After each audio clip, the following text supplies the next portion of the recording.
Welcome back to the Chatty Ramble. I am your hostess, Caroline Mitchell, and my guest today is Julie Kirby from Wet West Wales. We've just had a conversation about the weather, as the Brits do. So I met Julie a few weeks ago at a hand fasting of our mutual friends, Sue Wallace and Peter Knight. So those of you that don't know Pete and Sue, they they know the landscape, particularly around Avebury and Wiltshire, intimately. They do guided talks, they do guided tours, they take you drumming. They are just a really beautiful pair of souls who I hope to have on series 3 of the Chatty Ramble. Anyway, Julie was the minister that was doing the officially bit, I'm going to call it, of the Pete and Sue's hand fasting a few weeks ago down in Somerset. I hijacked her. We haven't met until today. Well, obviously it was a really busy day for you that day, Julie. It was, yeah. There was best part of 100 people there, so we didn't exactly get a chance to talk, other than the fact that I pounced on you and said, I want you on my Chatty Ramble. So, Julie, thank you so much for agreeing to come and talk to me. I think before we came on, we spoke about there was something within the part that you played within that day that really caught me, and it was your ancestors' poem, wasn't it? Yeah. So Yes. Julie will share that with us in a little while. Yeah. So you're an interfaith minister, you run a small holding, you live off the land, you're very close to the sea, you had a calling to Wales. Wow. And when you're self-published, you've got 2 books. You've got one coming out Yeah. shortly, or Very one much coming so. out, Yes. and your book of poems. And I'm guided by dragons. And you've got, of course, the dragons. Of Which is course, well, I live in Wales, so we have Idris Bar here, and I've got my mug which has dragons look at on it. that. And I really think that, it was amazing meeting you and then looking you up afterwards. Excuse me doing that, but of That's course. fine. And the ways it said original drag ladies, I thought, oh, of course. Obviously, thank you, dragons. You've obviously been working again. Yeah. And that's my connection with Pete and Sue. Yeah, I'm sure. Yes. It's the dragons. So we met at the hen shop, because the hen shop are so supportive of so many people. Yes. We met at the hen shop at various times over the years. We formed a nice sort of professional friendship. Yeah, and it's just the dragons just build community, don't they? They do. And I think they challenge as well. Yeah. And I think you have to learn to, I think it's two-way. Mm-hmm. I think you have to learn to trust what they're guiding you to do. Yeah. Which takes practice. Mm. But also sometimes you have to explain to them that this world works differently from theirs. Oh, don't you? So there's a long story of how we found this house, but at one point I was getting dreams about loading all my things on the back of a dragon and landing in this lawn, which would have been fabulous. Wouldn't have that cut out all the solicitor and other rubbish? But of course I had to explain, look, I'm very sorry, but we've got to sell our house and there's an estate agent and there's all these things. Yes, if we could, I'd be packing it under a wing and we'd be going, but we can't. I'm very sorry. And it's very kind of you dropping removal man's leaflets through my door, but we haven't sold yet. So that it's got to come in the right order, dear dragons. But you have, haven't you? Yeah, but I'd love it if it worked the way they thought. do you know, I totally get that. When I first met the dragons, I'll just tell you this very, very briefly. I met the dragons sort of, I don't know, in early 2000s, 2002, 2003. I met and I dismissed them, more or less. I met them then properly in about 2004, 2005, and I got 48 at once, with the biggest download of my life's work. Produce a set of cards, produce a book, produce workshops, and 2 or 3 other things. It's like, okay, the one thing I can do is the workshops. Just give me the information I was already teaching. It took 13, 14, 15 years to do the cards. Right. and then another 3 or 4 years, another 2 or 3 years to do the book. Because they don't work. Oh, there's the information, right, do it now. And they don't work like we do. It's like, no, we No, have these steps to go through. exactly. Yeah, we wish there wasn't, but there is. Yeah. Yeah, completely. It's funny how they know the bigger plan, don't they? But they're getting better at understanding the obstacles of human life. Mm, But yeah, they still don't always get it, do they? Well, why can't you no. do that? Do it now. Yes, exactly. I can't do it now because, yeah, exactly. And I think I think it also takes us a while to learn to trust that what they're suggesting, and whether you want to call it, I would now say dragons, but perhaps in the beginning, I would say the universe. As an interfaith minister, I always use the phrase, the God of your understanding, and it's how you interpret that. And it's not for me to tell you how to name that. It's about learning that you can trust that voice, that it is telling you something useful, and that but I think there is also this divine timing. Oh yeah. And sometimes you have to remind yourself and be kind to yourself and say, well, I did it then and that was the right time for me. Had I done it earlier, it might not have worked. And that's okay. And it doesn't matter how long it's taken you to get to that point. Exactly. It will be the right time. And that is it. It is always about timing. With my deck, the timing was that when they gave me the information, Tyrus the artist was probably about 10 or 12. Right. He needed to go through school, get his fine art degree, and then be available to me. Yeah. Yes. But that You could, know? and if you'd picked somebody different Yeah. in a rush to do it, it might not have turned out as you'd have all wished. And initially I did. So when I finally got the right, this is going to happen now, I had found an artist. And I didn't sign the contracts. Got to Friday afternoon, I thought, oh, I've had enough. I'll do the contracts Monday morning. The Dragons came in and went, no, we're not working with him. I went, we are. No, we're not. Oh, Nicholas, I'm ignoring you. And then Monday morning, had an email from the original artist saying, I'm sorry, I can't fulfill the contract, and pulled out. Wow. And the Dragons went, ha, told you. Yes, exactly. Exactly that. But sometimes you need hints, don't you? Sometimes you need backup from something else. And it's my nearest story is how I became an interfaith minister, and it was about ignoring a lot of messages and then actually saying, well, I don't know which way I want to go. I need a hint. And that was quite, I was at the time I was doing quite a lot within a Christian church. I was helping out in all sorts of directions. I was editing a village magazine that went out to about 7 different villages. My mother had been very ill. My father was, not coping with that. Understandably, he was struggling, had 2 teenage boys. And yet whenever I prayed or went quiet, a voice said, there's something more we want you to do. And I said, well, I'm a bit busy.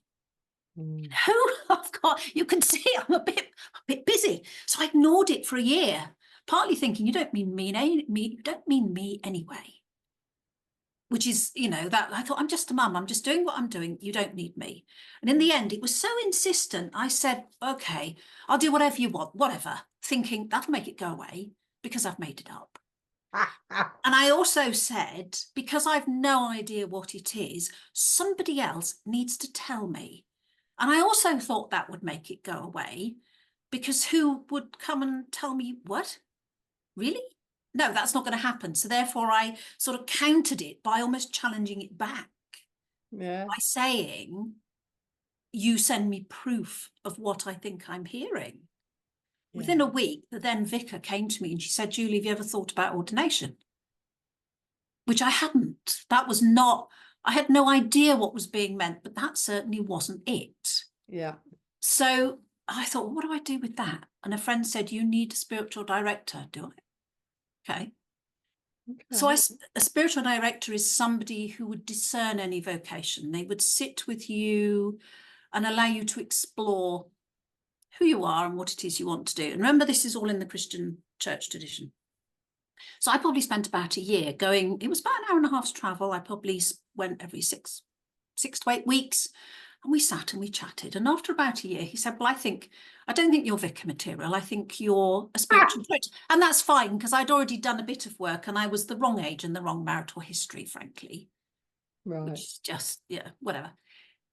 And so I thought, what is spiritual direction? Now, there was a Christian course, but it had just finished for that year and wasn't going to start for over a year.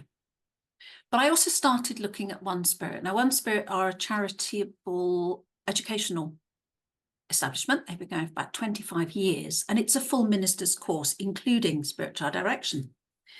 And I must have immersed myself in their website, which is very, very, it had all the details of the course. I found a YouTube channel, and this guy called Clive had been through it, and he had all these videos, and I probably spent a whole week, fortnight, talked to anybody else, immersing myself, saying, well, now which do I do? Do I have to wait for this other course, or do I do the One Spirit things? So again, I said, I could do with a bit of help. Yeah. I could do with a bit of help. A few days later, we bumped into some friends, and they said, oh, we've been meaning to call you. We've got a friend coming down for the weekend. We think we could all go out for a curry. It was Clive from this YouTube channel. No. Yes. No. And he lived completely the other end of the country. This was Oxfordshire, and he lived in Brighton. Wow. He was a mutual friend. There is no way I could have, you can't, can you? No. You just can't. So we went out for a curry, and it gave me the chance to ask all the questions I needed. And I just thought, well, that's a shove, isn't it? Yeah. That's one of those, that's what I'm supposed to do. Yeah. Now, the One Spirit course is, so an interfaith minister is somebody who serves all faiths and none. My own faith path is quite private, but how I show up in the world to other people means that I meet them where they are. Nice. So I might use that phrase, God of your understanding, but if that doesn't work for you, if you want universe, if you don't have a belief in a higher self or anything, that's fine too. Yeah. It's not for me to change your viewpoint. No. It's not for me to say how you should believe, what you should believe. And as long as what you want to do is respectful, compassionate, that's fine. It's absolutely fine. So the course is 2 years. Wow. It's a 2-year course. I think now they've changed it post-COVID. It's more online. But at the time, I was going to London about every 5 weeks or so for a whole weekend. And in between, there were group meetings and assignments and peer one-to-ones and all sorts of things. And it has 2 strands of this training. First of all, we looked at every single faith path there is. Really? We immersed ourselves about a month, 5 weeks in every single one. And we looked at it experientially. We looked at, so when it came to earth paths, we had an exercise to take our spiritual practice outside. It's December. I soon learnt that sitting to pray in my greenhouse with a candle was a bit cold.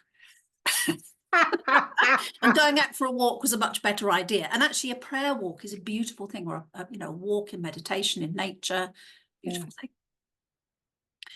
Or when we did Judaism, we learnt about having a Sabbath, having a day off. Oh, yeah. Have we forgotten that art? Haven't we? Yeah. And how powerful that was. Yeah. And when it came to Islam, how did we work out how to pray 5 times a day? How does that fit in? Yeah.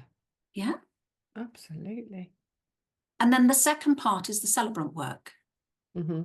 As well as some spiritual direction. So learning again how to sit with somebody, maybe even in silence, maybe using cards, maybe affirmations, all those things, and how you sit with somebody and just allow them to be with, you're acting as a bridge then between themselves and the God of their understanding. And the celebrant work is we start with a blank piece of paper. Mm-hmm. And whether it's a baby naming, a wedding blessing, or a funeral, we write ceremony with our clients in mind, and they have a part in it. I will say that Pete and Sue wrote their own ceremony. They are writers themselves, so of course they would. Of course, I had some input, but I don't. It's right to credit them with their beautiful ceremony. So that's all those elements. And then it ends with a proper ordination ceremony and a silent vow taking, private vow taking thing. And then you are able to use the title, should you wish, of Reverend. Joe, I just love the fact that it says that exploration of all the faiths, because every faith has its positive, doesn't it? Yes. You know, because we all knock religion, organized religion, for a variety of reasons. But actually the fact that you've explored all those belief systems, I think is really lovely, because it's then balanced, isn't it? It's a rounded, whatever your personal beliefs and faiths are, you've got a rounded view of faith and belief. I think that's really beautiful. It's healthy. That's the word, healthy.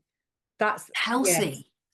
And it was also a way of bringing over, we did a lot of spiritual psychology. It was a way of bringing over, because how can we minister to somebody if we haven't sorted our own baggage out? Oh, yeah. You know? Absolutely. You cannot minister at a funeral if you still have deep grief about something in your past.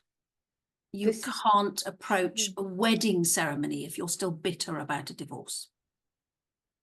Wow.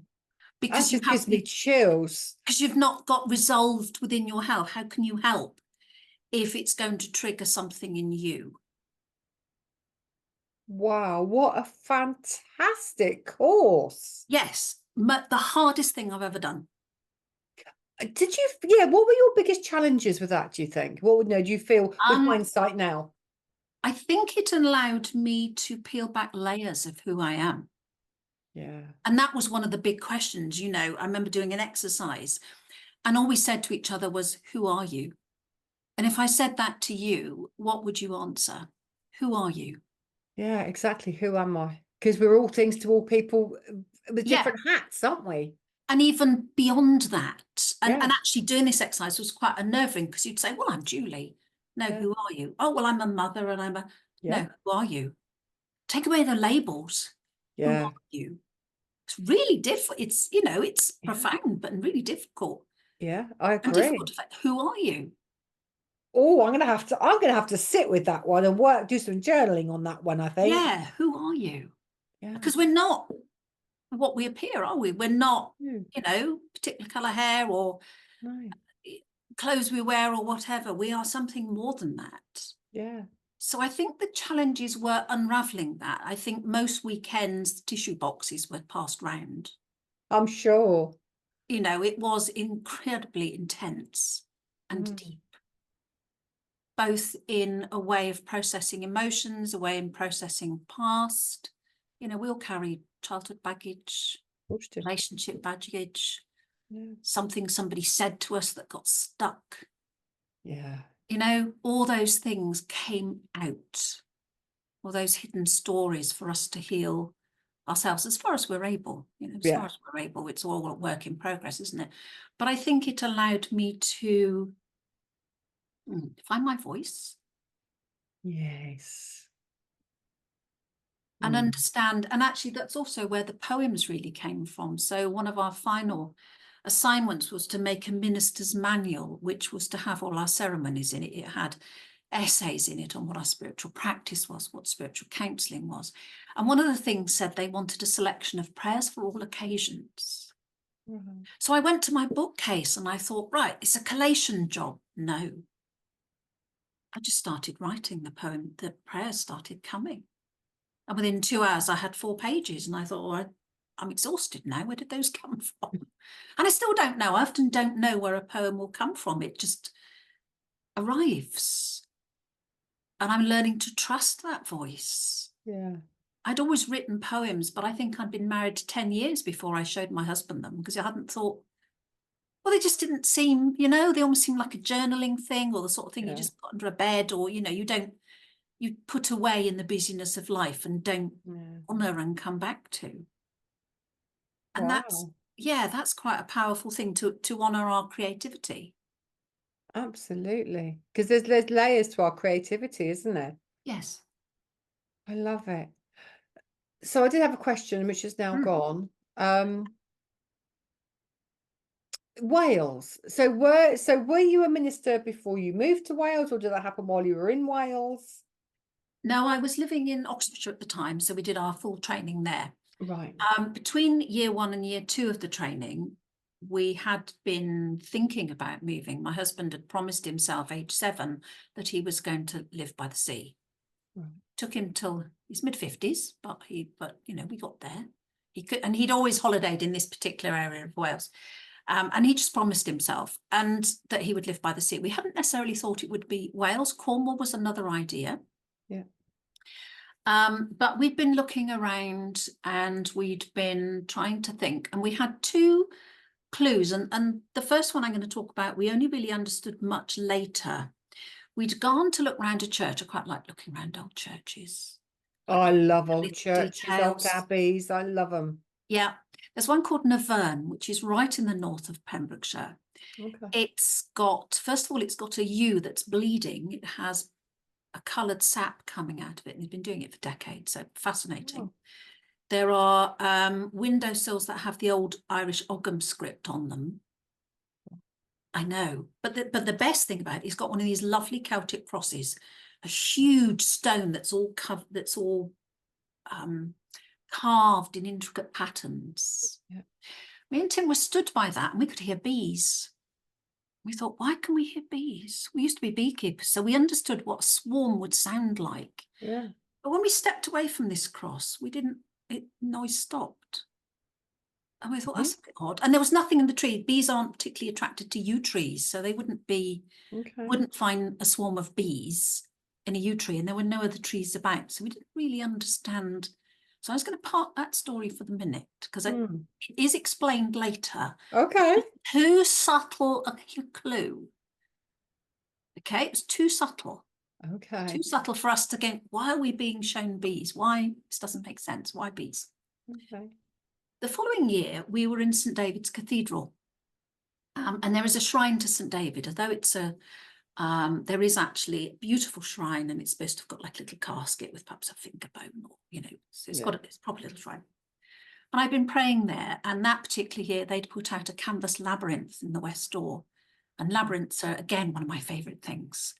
So in the same meditative state, having prayed, I walked down the aisle, and I was walking this labyrinth. And at that point, a voice came to my husband that said, she's being called home. I know. And I have got Welsh ancestry, and I've discovered since that I'm a bit more Welsh than I thought. And it was only much later, when I was walking around this particular cathedral has cloisters, there was a banner of a beehive with bees on it. And it's partly a symbol of Pembrokeshire, about the bees coming back to the hive. So it is a story of being called home, but I didn't know the reference. So that probably explains why we heard the bees. Yes. Wow. But that's so subtle. Forgive us for not knowing what it meant. Completely. But this is Dragon the Universe. It's how it works, isn't it? It's sometimes I often, certainly working with, because I know we spoke about dragons before we came on, and I often refer to walking with dragons as actually following a trail of breadcrumbs. Yeah, that makes sense. Because it's literally, they'll drop one here and drop one there, and you've literally got to take each step with trust, with faith, having no idea where it's going to take you, and then suddenly the picture emerges. Yes. Sometimes it's years later. Sometimes it can be much quicker, and it really depends. And it is, no, there's no correlation or rule. It's really haphazard. Yeah, I would definitely agree with that. And sometimes the level of patience you need is, and then there's the twists and turns, and what I would also call the slam dunks, where you're waiting for one or two different things, and they all come in the same weekend, and you go, oh, for goodness sake, could we not have had one at a time, please? Yes, I know that one too. A slam dunk, I call them, because just something has suddenly slotted into place, and you go, oh, no, for goodness sake, hang on. And you're having to hold on to the coattails for the ride, aren't you? Because Yeah, it's so, absolutely. yeah. Yeah, it's like, oh my God, because everything just then spins, doesn't it? Because it all happens so quickly. Yes. Yes, I find that, yeah, quite, yeah. It's like, God, please just come here one at a time. Yes. Yeah. I want to savor and appreciate this one. No, here's the next. Oh, okay. Right. Apparently I'm doing 2 things at once. Okay. Yes. There's only one of me. Yes. Yeah. So going back to your husband and the voice in the cathedral. So does he normally hear voices? No. Okay. He is a dowser. Okay. So he is an intuitive. Yeah. But no, it's not normal for him to have somebody referring to his wife. I love it. But I think that made it stronger. Yeah. And in a way more believable. And he did sort of say, what do you mean by that? Yeah, I'm sure. It was definitely, my grandmother was Welsh, she has a Welsh name. And I've since discovered that my great grandmother was from North Wales, very on the shirt. So she would have absolutely been a Welsh speaker. Yeah. So Wow. there is more Welsh connection than we thought. So Right. yeah, beautiful. And the whole story of getting this house had a similar sort of twist. Okay. Well, the house found us. Oh, as it does. Farm. We live on an old farm, and we have about an acre. We have a field, and we've been trying to grow as much food as we've got. So we've got 2 polytunnels, and we grow everything. So in the same year that we had this trip to St David's, and I was told, we found this house accidentally. We've been gone to look at another one. More to, you know how you go and look to see what your budget would do, which is always fatal. Let's just drive past. Let's just walk. Let's, one of those, which is always, So we weren't really looking. We were just, So we saw the details and we thought, and it's got the most incredible views. I can't really show it, but it has. And we said, well, the house has got to be pretty rubbish for us not to buy this. This looks amazing. Yeah. So we did actually book a viewing, which was, we hadn't sold ours. In fact, we hadn't even put ours on the market at that point. We knew we were going to, but it was sort of, and we thought, right, this is what we want. So we had to rush home, paint everything, tidy up, put it on for market, and then everything slowed down. In fact, it took a year to sell our house. Really? Yeah. Having to keep tidy for a year is not natural. No, it's just not normal. No, it isn't. It's very hard work, isn't it? It's very hard work to keep tidy for a year. I think there was all sorts of things. In hindsight, there was a lot of things going on in the background. My mother was in her final illness. She'd been ill she'd been in a care home for 5 years. Gosh. My father had predeceased by then. The house was sold, but she was hanging on, but she wasn't well, and quality of life was definitely diminishing. And I was going through the final stages of my training. So you actually had a lot going. I had a lot going on. Yeah. Would have been actually a step too far, really, wouldn't it? Possibly, yes, because then I'd have had to come from Wales to London. I was prepared to do that. Gosh. There's a train, it's fine. Yeah. I'd said, that's all right, we'll move on east. And then about the May or June, this house sold to somebody else. That was a horrible weekend. Oh, I'd cried, I think. If you have your heart set on something. Yeah, we did. Nothing we could do. What can you do? The house you want is gone. So I concentrated on my ordination. I had a lot of assignments to do.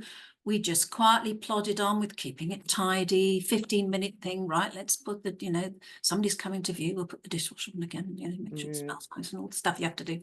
And I thought, well, that house is gone. Yeah. Let it go. Okay. Yeah, fine. Have to let go. Yeah. My mother died in the August. Yeah. 2 days after she died, you have to go to the funeral director, go choose the coffin, do all those details. Yeah. On the way there, we had a phone call that said your house is under offer. So thanks, Mum. Okay. Thank you, Mum. That's really good. Thank you. But this one's gone. Right. Well, after the funeral, we'll make a plan and we'll go and view some other things because, we need somewhere to live now. We're committed to going to Wales. This house is gone. What are we going to do? Yeah. My God, that's an awful lot to take on. Lost your mum. You're suddenly, great, thanks on the house is sold. We've got nowhere to live. That's an awful lot of juggling. Yes, and a lot of emotion all in one go. Yeah, and being ordained. Oh, and of course, and that as well. Yeah, of course, don't forget that bit. So there's an awful lot going on. But the day after her funeral, and I was sad about Mum, but because she'd been ill for so long, in a way, it was a blessing. We'd had chance to say all that we needed to say. Yeah. She'd had a catastrophic illness that had led her to being in a home. So the time after that was bonus time. Yeah. And I knew it, you know. Yeah. I was able to have a cup of coffee with her in a way that at one point I didn't think she'd get there. So there was a going with my blessing, you know, there was a letting go, and that's okay. The day after the funeral, it was in mid-afternoon, and I started to build up a list of what houses we're going to look at. It was about 4:15. And I'm playing around the estate agents, and I find the details of this house again. No. And I think, what? And I said, Tim, has my computer malfunctioned? Somebody pressed the wrong button? It says it's for sale. And he said, well, I won't embarrass them. He said, I'll send them an email saying, you know, we've sold ours. What have you got on your books? You know? Yeah. What have you got? You know, just in case somebody's made an error and we don't want to build our hopes up because it's sold it had sold 2 months previous, as far as we knew. Yeah. As far as we knew. And the estate agent rang us back in the morning. They must have just got the email, and they said, oh, we were going to ring you. This house came back on the market 10 minutes before I saw it. I was supposed to see that, wasn't I? Wow. We were supposed to have this house within 24 hours. We'd made a successful bid. Oh, goosebumpy chills. Absolutely. And the really funny thing is, and I think this is what, one, Mum left us some money, so it helped financially. Yeah. 2, this house is called, I won't tell exactly where it is, but it is important to know that it's called Parsonage House, which meant by the time we signed the papers, I was Reverend. So Parsonage has a Reverend back in its house. Of course. Of course, that's what it wanted. Wow. So the house led us here, the land led us here. They're all working, aren't they? They are. To get these, and it's these little details, you know, the little fun details that you think, oh, well, you've got a sense, the universe has a sense of humour, you know. Yeah. You know, it wants it to be in the right order. This house needed a Reverend back in it. It needed, you know, it wanted that. It wanted, and so it's got that. Yeah. You know, it's just designed that's how it wants to be. And I think that's fun. I just love how all of these things work together. You know, your mum's had a hand in that lot, hasn't she? Completely. Suddenly and maybe it's because I would have had difficulty moving away with her being quite ill. Of course. And that her free will is important. And I think when we think that there are others involved in whatever's going on, they have free will. Yeah. And she held on, and that's absolutely fine. I didn't know that maybe she needed to pass on before things would happen. Yeah. I couldn't have known that, and that's okay. No, of course. That is absolutely fine. So that's, you know, so we're where we're supposed to be, aren't we? I love it. It's just what a beautiful story of how when you actually trust and follow the steps, which we both know can be very challenging, it actually works. I call it getting out of our own way. Yeah, completely. You know? Absolutely, completely. And if you can do that, it's absolutely phenomenal. And I've got a very similar story how we ended up here. But it's about following those footsteps. And also something one of my tutors said on the training, which has really struck me as a really profound thing. Everything you have ever done has led you to this moment now. Yeah, completely agree. Which is a mind-blowing concept when you think about it. I completely, absolutely agree, because it's with hindsight, and I've actually said something very similar for us getting this particular house and the way that life went, and it's only with hindsight I can see why the things stacked up the way they did. Yes. Because that brought me to this moment now. Yeah. Completely see that. Yeah. And it is, I don't know, you have got to just listen, haven't you? And And be brave enough to follow those intuitive voices, those nudges Mm, of the universe, of nature, or whatever you want to call it. mm. Amazing. So does your husband still douse? Yes, he does. Does he? Yes, because we've got energy lines that come through the house. Oh, have you? So what lines go through you? Because you're where you are, because you're in Wales, aren't you? So where? Yeah, well, these are little, they're not named Oh, they're ones, little lines, right? but they're little lines, but they go through here and then goes down through our local church, from which, and beyond that, there's a little holy well, and it all goes through, Amazing. so it's a very beautiful little spot. So there are some lines that go through here. So we do a bit of dowsing and caring for those. So, Wonderful. So it's we're where we're supposed to be. It's hard work, but it's good. Of course. So what I want to come back to your first book, but what's your newest book that's coming out shortly, or is out now? It's called The Nature of Reality, and it's another book of poems. So my first book is Poems and Prayers. This is poems. And I always feel with the prayers, if you want to take them as a poem, that's fine. Yeah. Just depends whether you add "and so it is" on the end or not.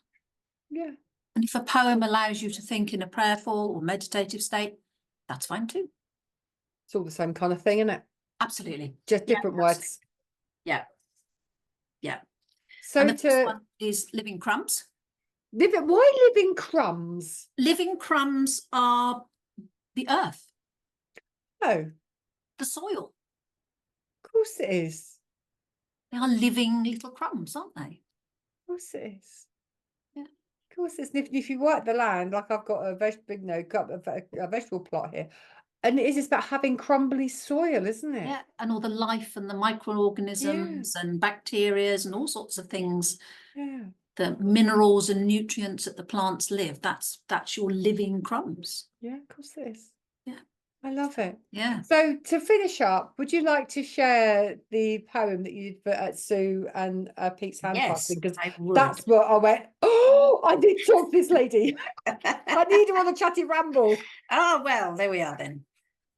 So this one is, now this was originally written in West Kennet, the Long Barrow near Avebury, but I think it actually applies to a lot of ancient sites. But if you've been to West Kennet and you've gone inside it, these words came from that. Ancestors, I approach with a bow, honouring the wisdom contained in these stones and in the stories in the earthy floor. Your songs are in the air of the passing breeze. I give thanks for your lives and those of the counsel you kept. I am sorry that our world is not a better place than you left it. You would weep at the destruction around me. May I step into your space with a bow of respect. May I quietly sit. May I sing a while with you and pray for a better nature when I am an ancestor. And so it is.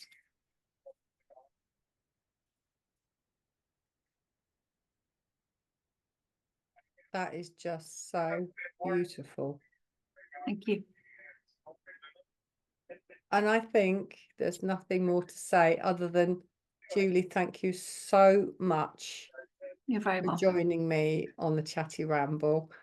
I would love to have you back on the show and chat some more. May I end with my very short blessing that I give? Please, please, please do. May all that I am bless you with all that you are.